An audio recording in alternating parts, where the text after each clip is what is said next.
بسم اللہ الرحمن الرحیم۔ تفسیر عثمانی سورۃ القصص پارٹ نمبر 3۔ الخیرۃ پسند کرنا۔ نمبر 1، سبحان اللہ و تعالی عما یشرکون، اللہ نرالا ہے اور بہت اوپر ہے اس چیز سے کہ شریک بتلاتے ہیں۔ نمبر 2، وربک یعلم ما تکن صدورہم وما یعلنون، اور تیرا رب جانتا ہے جو چھپ رہا ہے ان کے سینوں میں اور جو کچھ ظاہر میں کرتے ہیں۔ نمبر 3، وَهُوَ اللَّهُ لَا إِلَهَ إِلَّا هُوَ لَهُ الْحَمْدُ فِي الْأُولَى وَالْآخِرَةِ وَلَهُ الْحُكْمُ وَإِلَيْهِ تُرْجَعُونَ، اور وہی اللہ ہے، کسی کی بندگی نہیں اس کے سوا، اسی کی تعریف ہے دنیا اور آخرت میں، اور اسی کے ہاتھ حکم ہے اور اسی کے پاس پھیرے جاؤ گے۔ نمبر 4، قُلْ أَرَأَيْتُمْ إِنْ جَعَلَ اللَّهُ عَلَيْكُمُ اللَّيْلَ سَرْمَدًا إِلَى يَوْمِ الْقِيَامَةِ مَنْ إِلَٰهٌ غَيْرُ اللَّهِ يَأْتِيكُمْ بِضِيَاءٍ، تو کہہ دیکھو تو اگر اللہ رکھ دے تم پر رات ہمیشہ کو قیامت کے دن تک۔ نمبر 5، کون حاکم ہے اللہ کے سوا کہ لائے تم کو کہیں سے روشنی؟ افلا تسمعون، پھر کیا تم سنتے نہیں؟ نمبر 6، قل ارأيتم ان جعل الله عليكم النهار سرمدا الى يوم القيامة من اله غير الله يأتيكم بليل تسكنون فيه افلا تبصرون، تو کہہ دیکھو تو اگر رکھ دے اللہ تم پر دن ہمیشہ کو قیامت کے دن تک، کون حاکم ہے اللہ کے سوا کہ لائے تم کو رات جس میں آرام کرو، پھر کیا تم نہیں دیکھتے؟ نمبر 7، تفسیر۔ نمبر 1، حق تعالیٰ کی مشیت اختیار، یعنی ہر چیز کا پیدا کرنا بھی اسی کی مشیت اختیار سے ہے، اور کسی چیز کو پسند کرنے یا چھانٹ کرنے کر منتخب کر لینے کا حق بھی اسی کو حاصل ہے، جو اس کی مرضی ہو احکام بھیجے، جس شخص کو مناسب جانے کسی خاص منصب و مرتبہ پر فائز کرے، جس کسی میں استعداد دیکھے راہ ہدایت پر چلا کر کامیاب فرما دے، اور مخلوقات کی ہر جنس میں سے جس نوع کو یا نوع میں سے جس فرد کو چاہے اپنی حکمت کے موافق دوسرے انواع و افراد سے ممتاز بنا دے، اس کے سوا کسی دوسرے کو اس طرح کے اختیار و انتخاب کا حق حاصل نہیں۔ حافظ ابن القیم نے زاد المعاد کے اوائل میں اس مضمون کو بہت بس سے لکھا ہے، فلیراجع۔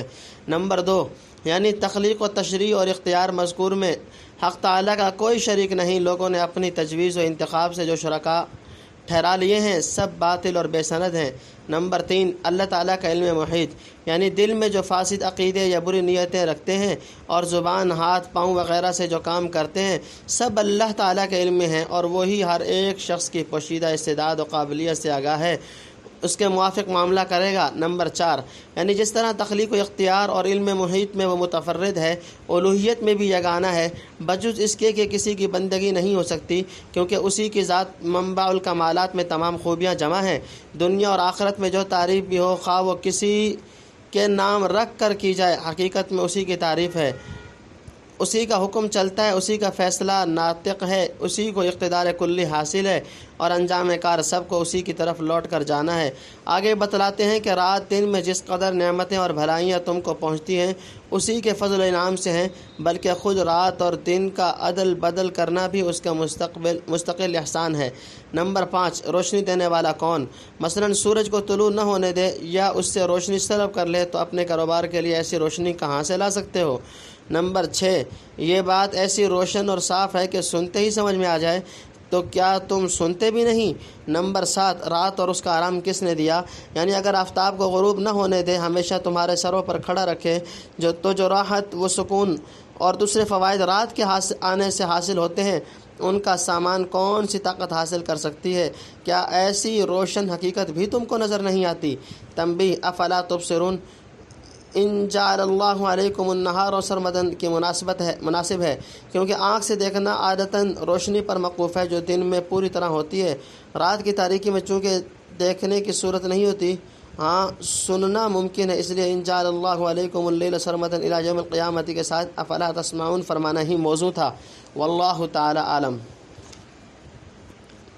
وَمِن رَحْمَتِهِ جَعَلَ لَكُمُ اللَّيْلَ وَالنَّهَارَ لِتَسْكُنُوا فِيهِ وَلِتَبْتَغُوا مِنْ فَضْلِهِ وَلَعَلَّكُمْ تَشْكُرُونَ، اور اپنی مہربانی سے بنا دیا تمہارے واسطے رات اور دن کہ اس میں چین بھی کرو اور تلاش بھی کرو کچھ اس کا فضل، اور تاکہ تم شکر کرو۔ نمبر 1، وَيَوْمَ يُنَادِيهِمْ فَيَقُولُ أَيْنَ شُرَكَائِيَ الَّذِينَ كُنْتُمْ تَزْعُمُونَ، اور جس دن ان کو پکارے گا تو فرمائے گا کہاں ہیں میرے شریک جن کا تم دعویٰ کرتے تھے۔ وَنَزَعْنَا مِنْ كُلِّ أُمَّةٍ شَهِيدًا، اور جدا کریں گے ہم ہر فرقہ میں سے ایک احوال بتلانے والا۔ نمبر 2، فَقُلْنَا هَاتُوا بُرْهَانَكُمْ، پھر کہیں گے لاؤ اپنی سند۔ نمبر 3، فعلموا ان الحق للہ وضل عنہم ما كانوا یفترون، تب جان لیں گے کہ سچ بات ہے اللہ کی اور کھوئے جائیں گے ان سے جو باتیں وہ جوڑتے تھے۔ نمبر 4، ان قارون کان من قوم موسیٰ فبغى علیہم، قارون جو تھا سو موسیٰ کی قوم سے پھر شرارت کرنے لگا ان پر۔ نمبر 5، وآتیناہ من الکنوز ما ان مفاتحہ لتنوء بالعصبۃ اولي القوہ، اور ہم نے دیے تھے اس کو خزانے اتنے کہ اس کی کنجیاں اٹھانے سے تھک جاتے تھے کئی مرد زور آور۔ نمبر 6، اذ قال له قومه لا تفرح ان اللہ، جب کہا اس کو اس کی قوم نے اترا مت اللہ کو۔ تفسیر نمبر 1، یعنی رات دن کا الٹ پھیر کرتا رہتا ہے تاکہ رات کی تاریکی اور خنکی میں سکون اور راحت بھی حاصل کرو اور دن کے اجالے میں کاروبار بھی جاری رکھ سکو، اور روز و شب کے مختلف نوع انعامات پر حق تعالیٰ کا شکر ادا کرتے رہو۔ نمبر 2، احوال بتلانے والا پیغمبر یا ان کے نائب جو نیک بخت تھے موضح، وہ بتلائیں گے کہ لوگوں نے شرائع اسماویہ اور احکام الہیہ کے ساتھ کیسا برتاؤ کیا۔ نمبر 3، شرک کی دلیل کیا ہے، یعنی خدا تعالیٰ کے شریک کسی سند اور دلیل سے ٹھہرائے، حلال و حرام وغیرہ کے احکام کس ماخذ صحیح سے لیے تھے، پیغمبر کو تو تم نے مانا نہیں، پھر کس نے بتلایا کہ خدا کا یہ حکم نہیں یہ حکم ہے۔ نمبر 4، آخرت میں کفار کو حق کا علم، یعنی اس وقت نظر آ جائے گا کہ سچی بات اللہ کی اور معبودیت صرف اسی کا حق ہے، کوئی اس کا شریک نہیں، دنیا میں پیغمبر جو بتلاتے تھے وہی ٹھیک ہے۔ مشرکین نے جو عقیدے گھڑ رکھے تھے اور جو باتیں اپنے دل سے جوڑی تھیں اس روز سب کافور ہو جائیں گی۔ نمبر 5، قارون کا عبرت آموز واقعہ، رکوع سابق کے آغاز میں دنیا کی بے ثباتی اور حقارت امیز کے مقابلے میں بیان کی گئی تھی۔ بعدہ ذکر آخرت کے مناسبت سے کچھ احوال عالم آخرت کے بیان ہوئے۔ رکوع حاضر میں پھر اصل مضمون کی طرف دعویٰ عود کیا گیا ہے اور اسی دعوے کے استشہاد میں قارون کا قصہ سنایا جاتا ہے۔ کہتے ہیں قارون حضرت موسیٰ علیہ السلام کا چچا زاد بھائی تھا اور فرعون کی پیشی میں رہتا تھا۔ جیسا کہ ظالم حکومتوں کا دستور ہے کہ کسی قوم کا خون چوسنے کے لیے انہی میں سے بعض افراد کو اپنا اعلیٰ کار بنا لیتے ہیں۔ فرعون نے بنی اسرائیل میں سے اس ملعون کو چن لیا تھا۔ قارون نے اس وقت موقع پا کر دونوں ہاتھ سے خوب دولت سمیٹی اور دنیاوی اقتدار حاصل کیا۔ پھر جب بنی اسرائیل حضرت موسیٰ کے زیر حکم آئے اور فرعون غرق ہوا تو اس کی مالی ترقی کے ذرائع مسدود ہو گئے اور سرداری جاتی رہی۔ اسی حسد و غیظ میں حضرت موسیٰ کے دل میں خلش رکھنے لگا، تاہم ظاہر کرنے میں مومن بنا ہوا تھا، تورات بہت پڑھتا اور علم حاصل کرنے میں مشغول رہتا، مگر دل صاف نہ تھا۔ حضرت موسیٰ اور ہارون کی خداداد عزت و وجاہت دیکھ کر جلتا اور کہتا، آخر میں بھی انہی کا چچا کا بیٹا ہوں، یہ کیا کہ وہ دونوں تو نبی اور مذہبی سردار بن جائیں مجھے کچھ نہ ملے۔ کبھی مایوس ہو کر شیخی مارتا کہ انہیں نبوت مل گئی تو کیا ہوا، میرے پاس مال و دولت کے اتنے خزانے ہیں جو کسی کو میسر نہیں۔ حضرت موسیٰ علیہ السلام نے ایک مرتبہ زکوٰۃ نکالنے کا حکم دیا تو لوگوں سے کہنے لگا، اب تک تو موسیٰ جو احکام لائے تھے ہم تم نے برداشت کیے، مگر یہ کیا تم یہ بھی برداشت کر لو گے کہ وہ ہمارا مال بھی ہم سے وصول کرنے لگے؟ کچھ لوگوں نے اس کی تائید میں کہا، نہیں ہم برداشت نہیں کر سکتے۔ آخر ملعون نے حضرت موسیٰ علیہ السلام کو بدنام کرنے کی غرض سے ایک گندی تجویز سوچی کہ کسی عورت کو بہکا سکھا کر آمادہ کیا کہ بھرے مجمع میں حضرت موسیٰ علیہ السلام پر زنا کی حد بیان فرمائے تو اپنے ساتھ ان کو متہم کرنا۔ چنانچہ عورت مجمع میں کہہ گزری۔ حضرت موسیٰ علیہ السلام نے اس کو شدید قسمیں دی اور اللہ کے غضب سے ڈرایا تو اس کا دل ڈرا، تب اس نے صاف صاف کہہ دیا کہ قارون نے مجھ کو سکھایا تھا۔ اس وقت حضرت موسیٰ علیہ السلام کے بد دعا سے وہ ماں اپنے گھر اور خزانوں کے زمین میں دھنسا دیا گیا۔ نمبر 6، قارون کے خزانے کی کنجیاں۔ بعض سلف نے مفاتح کی تفسیر خزائن سے کی ہے، یعنی اس قدر روپیہ تھا کہ طاقتور مردوں کی ایک جماعت بھی اسے مشکل سے اٹھا سکتی، لیکن اکثر مفسرین نے مفاتح کی تفسیر کنجیوں سے کی ہے، یعنی مال کے صندوق اتنے تھے جن کی کنجیاں اٹھائے ہوئے کئی زوراور آدمی تھک جاتے تھے۔ یہ چندہ مستبد نہیں، جیسا کہ بعض تفاسیر میں اس کی صورت بتلائی گئی ہے۔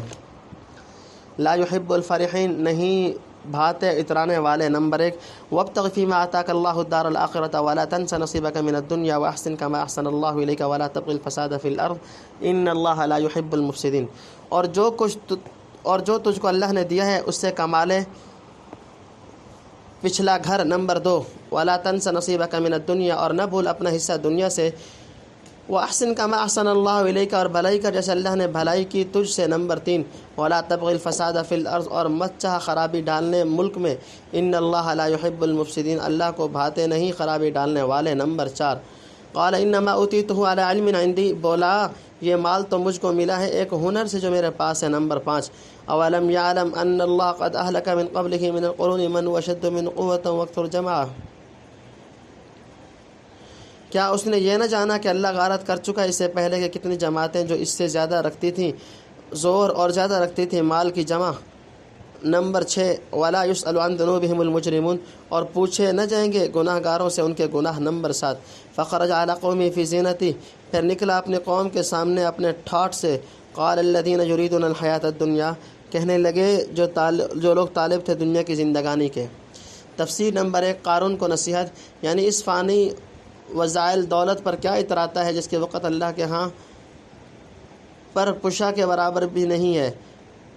اترانے کی مذمت، خوب سمجھ لے اللہ تعالیٰ کو اکڑنے اور اترانے والے بندے اچھے نہیں معلوم ہوتے، اور جو چیز اس مالک کو نہ بھائے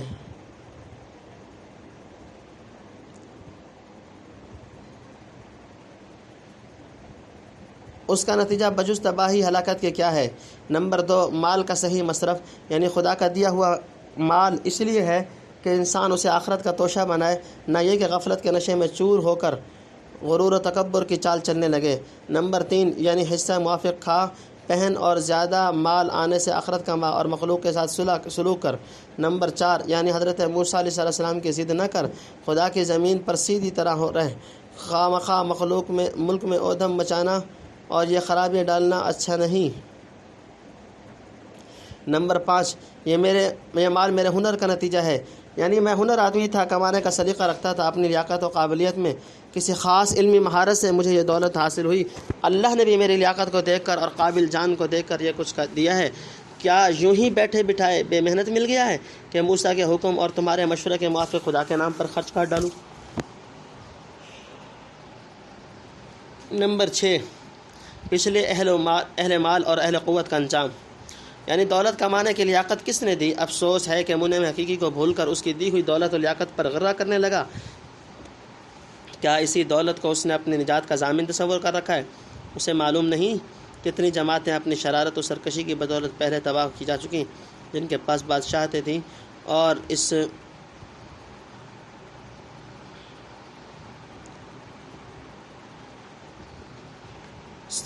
ملعون سے زیادہ خزانوں اور لشکروں کے مالک تھے، ان کا انجام سن کر اسے عبرت نہ ہوئی۔ نمبر 7 مجرموں سے گناہوں کی باز پرس کی ضرورت نہیں ہوگی، یعنی پوچھنے کی ضرورت کیا ہوگی، اللہ کو ان کے گناہ ایک ایک کر کے معلوم ہیں، فرشتوں کے ہاں سب لکھے ہوئے ہیں۔ ہاں بطور توبیخ و تقریع اگر کسی وقت سوال ہو، اور وہ دوسری بات ہے، یا یہ کنایہ ہے گناہوں کی کثرت سے، یعنی اتنی تعداد میں ہوں گے کہ ایک ایک جزوی کی پوچھ پاچھ کی ضرورت نہ رہے گی۔ حضرت شاہ صاحب رحمۃ اللہ لکھتے ہیں کہ پوچھے نہ جائیں گے یعنی گناہ گار کی سمجھ درست ہو تو گناہ کیوں کرے، جب سمجھ الٹی پڑے تو الزام دینے سے کیا فائدہ، یہ برا کام کیوں کرتا ہے، اس کی برائی نہیں سمجھتا۔ موضح القرآن۔ یا لیت لنا مثل ما اوتی قارون انہ لذو حظ عظیم، اے کاش ہم کو ملے جیسا کچھ ملا ہے قارون کو، بے شک اس کی بڑی قسمت ہے۔ نمبر 1 وقال الذین اوتوا العلم ویلکم ثواب اللہ خیر لمن آمن وعمل صالحا، اور بولے وہ جن کو ملی تھی سمجھ، اے خرابی تمہاری، اللہ کا دیا ہوا ثواب بہتر ہے ان کے واسطے جو یقین لائے ہیں اور کام کیا بھلا۔ نمبر 2 ولا یلقاها الا الصابر، اور یہ بات انہی کے دل میں پڑتی ہے جو سہنے والے یعنی صبر سے رہنے والے ہیں۔ نمبر 3 فخسفنا به وبداره الارض، پھر سنسا دیا ہم نے اس کو اور اس کے گھر کو زمین میں۔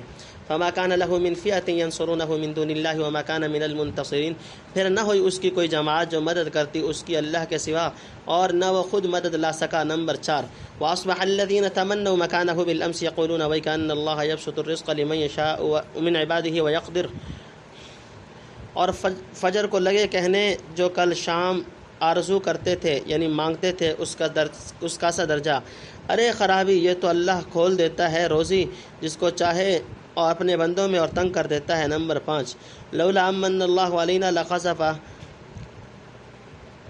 اگر نہ احسان کرتا ہم پر اللہ تو ہم کو بھی۔ تفسیر نمبر 1، قارون کے مال پر دنیا داروں کا رشک، یعنی لباس فاخرہ پہن کر بہت سے خدم و چشم کے ساتھ بڑی شان و شکوہ اور ٹیپ ٹاپ سے نکلا، جسے دیکھ کر طالبین دنیا کی آنکھیں چندھیا گئیں، کہنے لگے کاش ہم بھی دنیا میں ایسی ترقی اور عروج حاصل کرتے جو اس کو حاصل ہوا۔ بے شک یہ بڑا ہی صاحب اقبال اور بڑی قسمت والا ہے۔ نمبر 2، اہل علم کی لوگوں کو نصیحت، یعنی سمجھدار اور ذی علم لوگوں نے کہا، کم بختو، اس فانی چمک دمک میں کیا رکھا ہے جو ریجھے جاتے ہو؟ مومنین صالحین کو اللہ تعالیٰ کے ہاں جو دولت ملنے والی ہے اس کے سامنے یہ ٹیپ ٹاپ محض ہیچ اور لاشائے ہے، اتنی بھی نسبت نہیں جو ذرہ کو آفتاب سے ہوتی ہے۔ نمبر 3، یہ سمجھ صرف صابرین ہی کو ملتی ہے، یعنی دنیا میں آخرت کو بہتر وہی جانتے ہیں جن کی محنت صحیح جاتی ہے، اور بے صبر لوگ حرص کے مارے دنیا کی آرزو پر گرتے ہیں۔ نادان آدمی دنیا کی آسودگی دیکھ کر سمجھتا ہے کہ اس کی بڑی قسمت ہے، اس کے شب و روز کی فکر و تشویش، درد سری اور آخرت کی ذلت کو اور 100 جگہ خوشامد کرنے کو نہیں دیکھتا، اور یہ نہیں دیکھتا کہ دنیا میں کچھ آرام ہے تو 10-20 برس اور مرنے کے بعد کانٹے ہیں ہزاروں برس۔ موزح بتغیر یسیر۔ نمبر 4، قارون کا عبرتناک انجام، یعنی نہ کوئی دوسرا اپنی طرف سے مدد کو پہنچا، نہ یہ کسی کو بلا سکا، نہ اپنی ہی قوت کام آئی نہ دوسروں کی۔ نمبر 5، لوگوں کو عبرت، یعنی جو لوگ قارون کی ترقی و ترفع کو دیکھ کل یہ آرزو کر رہے تھے کہ کاش ہم کو بھی ایسا عروج حاصل ہوتا، آج اس کا یہ انجام دیکھ کر کانوں پر ہاتھ دھرنے لگے۔ اب ان کو ہوش آیا کہ ایسی دولت حقیقت میں ایک خوبصورت سانپ ہے جس کے اندر مہلک زہر بھرا ہوا ہے۔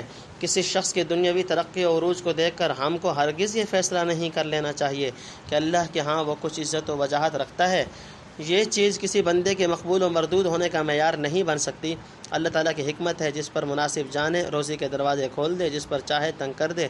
مال و دولت کی فراخی مقبولیت اور خوش انجامی کی دلیل نہیں، بلکہ بسا اوقات اس کا نتیجہ تباہی اور ابدی ہلاکت کی صورت میں نمودار ہوتا ہے۔ سچ ہے، کم عاقل عاقل آیت مذاہبہ، کم جاہل جاہل تلقاہ مرزوقا، هذا الذي ترك الاوهام حائرة وصير العالم النحرير زنديقا۔ بنا دھنسا دیتا، وَيْكَأَنَّهُ لَا يُفْلِحُ الْكَافِرُونَ، اے خرابی یہ تو چھٹکارا نہیں پاتے منکر۔ نمبر 1، تلک الدار الآخرۃ نجعلها للذین لا یریدون علوا فی الارض ولا فسادا، وہ گھر پچھلا ہے ہم دیں گے وہ ان لوگوں کو جو نہیں چاہتے اپنی بڑائی ملک میں اور نہ بگاڑ ڈالنا۔ والعاقبۃ للمتقین، اور عاقبت بھلی ہے ڈرنے والوں کی۔ نمبر 2، من جاء بالحسنۃ فلہ خیر منہا، جو لے کر آیا بھلائی اس کو ملنا، یعنی ملنا ہے اس سے بہتر۔ نمبر 3، ومن جاء بالسیئۃ فلا یجزی الذین عملوا السیئۃ الا ما كانوا یعملون، اور جو کوئی لے کر آیا برائی سو برائیاں کرنے والے ان کو وہی سزا ملے گی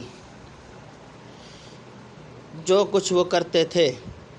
نمبر 4، ان الذی فرض علیک القرآن لرادک الی معاد، جس نے حکم بھیجا تجھ پر قرآن کا وہ پھیر لانے والا ہے تجھ کو پہلی جگہ۔ نمبر 5، اور ربی اعلم من جاء بالہدی ومن هو فی ضلال مبین، تو کہہ میرا رب خوب جانتا ہے کون لایا ہے راہ کی سوجھ اور کون پڑا ہے صریح گمراہی میں۔ نمبر 6، وما کنت ترجو ان یلقا الیک، اور تو توقع نہ رکھتا تھا کہ اتاری جائے تجھ پر۔ تفسیر نمبر 1، یعنی خدا تعالیٰ کا احسان ہے اس نے ہم کو قارون کی طرح نہ بنایا، ورنہ یہی گت ہماری بنتی۔ اپنی طرف سے تو ہم حرص کے مارے یا لیت لنا مثل ما اوتی قارون کی آرزو کر ہی چکے تھے۔ خدا نے خیر کی کہ ہماری آرزو کو پورا نہ کیا اور نہ ہماری حرص پر سزا دی، بلکہ قارون کا حشر آنکھوں سے دکھلا کر بیدار فرما دیا۔ اب ہمیں خوب کھل گیا کہ محض مال و زر کی ترقی سے حقیقی فلاح و کامیابی حاصل نہیں ہو سکتی، اور یہ کہ ناشکر گزار منکروں کے لیے عذاب الہی سے چھٹکارا نہیں۔ نمبر 2، آخرت متقین کے لیے ہے، یعنی قارون کی دولت کو نادانوں نے کہا کہ اس کی بڑی قسمت ہے۔ بڑی قسمت یہ نہیں، آخرت کا ملنا بڑی قسمت ہے۔ سو وہ ان کے لیے ہے جو اللہ کے ملک میں شرارت کرنا اور بگاڑ ڈالنا نہیں چاہتے، اور اس فکر میں نہیں رہتے کہ اپنی ذات کو سب سے اونچا رکھیں، بلکہ تواضع، انکسار اور پرہیزگاری کی راہ اختیار کرتے ہیں۔ ان کی کوشش بجائے اپنی ذات کو اونچا رکھنے کی یہ ہوتی ہے کہ اپنے دین کو اونچا رکھیں، حق کا بول بالا کریں اور اپنی قوم مسلم کو ابھارنے اور سربلند کرنے میں پوری ہمت صرف کر ڈالیں۔ وہ دنیا کے حریص نہیں ہوتے، آخرت کے عاشق ہوتے ہیں۔ دنیا خود ان کے قدم لیتی ہے۔ اب سوچ لو، دنیا کا مطلوب کیا دنیا کے طالب سے اچھا نہیں؟ صحابہ رضی اللہ تعالیٰ عنہ کو دیکھو، وہ سب سے زیادہ تارک الدنیا تھے مگر متروک الدنیا نہ تھے۔ بہرحال مومن کا مقصد اصلی آخرت ہے، دنیا کا جو حصہ اس کے مقصد کا ذریعہ بنے وہی مبارک ہے، ورنہ ہیچ۔ نمبر 3، ہر نیکی کا بدلہ 10 گنا، یعنی جو بھلائی یہاں کرے گا اس سے کہیں بہتر بھلائی وہاں کی جائے گی۔ ایک نیکی کا جو مقتضا ہوگا کم از کم اس سے 10 گنا ثواب پائے گا۔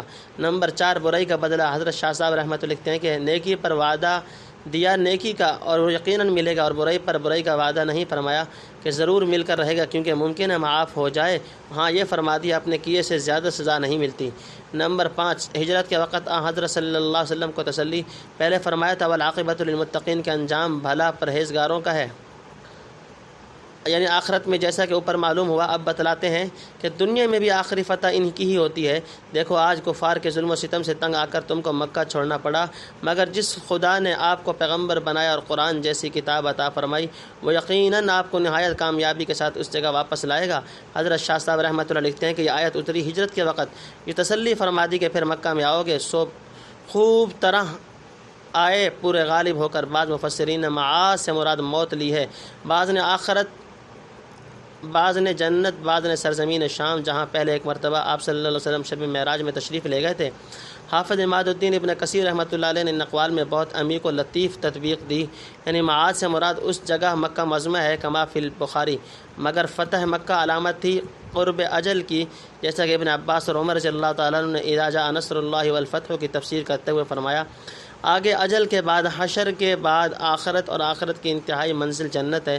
مطلب یہ ہوا کہ اللہ تعالیٰ اول آپ صلی اللہ علیہ وسلم کو نہایت شاندار طریقے سے لوٹا کر لائے گا مکہ میں، اس کے چند روز بعد اجل واقع ہوگی، پھر ارض شام کی طرف حشر ہوگا، جیسا کہ احادیث سے ثابت ہے۔ پھر آخرت میں بڑی شان و شکوہ سے تشریف لائیں گے، اور اخیر میں جنت کے سب سے اعلیٰ مقام پر ہمیشہ کے لیے پہنچ جائیں گے۔ نمبر 6، یعنی حق تعالیٰ میری ہدایت اور مکذبین و معاندین کی گمراہی کو خوب جانتا ہے، یقیناً وہ ہر ایک کے ساتھ ان کے حوال کے موافق معاملہ کرے گا۔ یہ نہیں ہو سکتا کہ میری کوششوں کو ضائع کر دے یا گمراہوں کو رسوا نہ کرے۔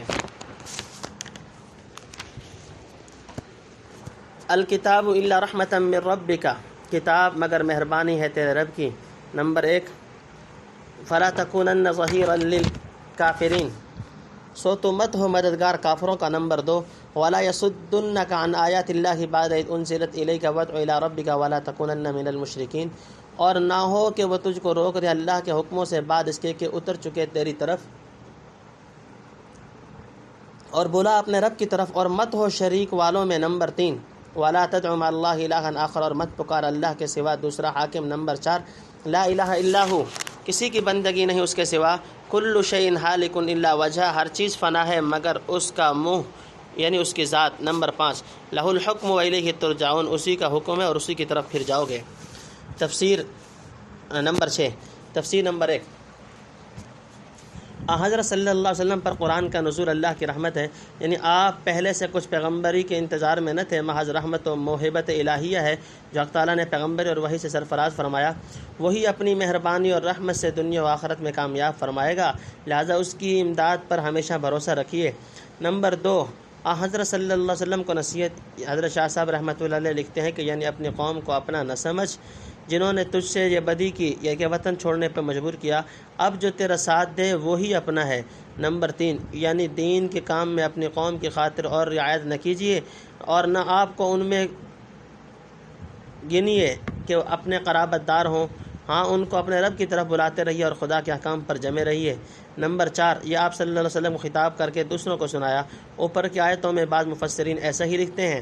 نمبر 5، ہر شے فانی ہے سوائے اللہ کے، یعنی ہر چیز اپنی ذات سے معدوم ہے، اور تقریباً تمام چیزوں کا فنا ہونا ہے، تمام چیزوں کو فنا ہونا ہے، خواہ کبھی ہو، مگر اس کا منہ، یعنی وہ آپ کبھی نہ کبھی معدوم تھا، نہ کبھی فنا ہو سکتا ہے، سچ ہے۔ مصرع، الا کل شیء ما خلا اللہ باطل قال اللہ تعالی کل من علیہا فان ویبقى وجہ ربک ذو الجلال والاکرام۔ اور بعض سلف نے اس کا یہ مطلب لیا ہے کہ سارے کام مٹ جانے والے اور فنا ہو جانے والے ہیں بجز اس کام کے جو خالصتاً لوجہ اللہ کیا جائے، واللہ تعالی علم۔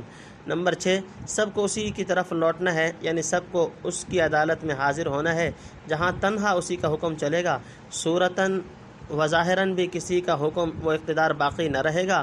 اے اللہ اس وقت اس گناہ گار بندہ پر رحم فرمائیے اور اپنے غضب سے پناہ دیجیے۔ تم سورۃ القصص وللہ الحمد والمنہ۔ سورۃ القصص مکمل ہو گئی۔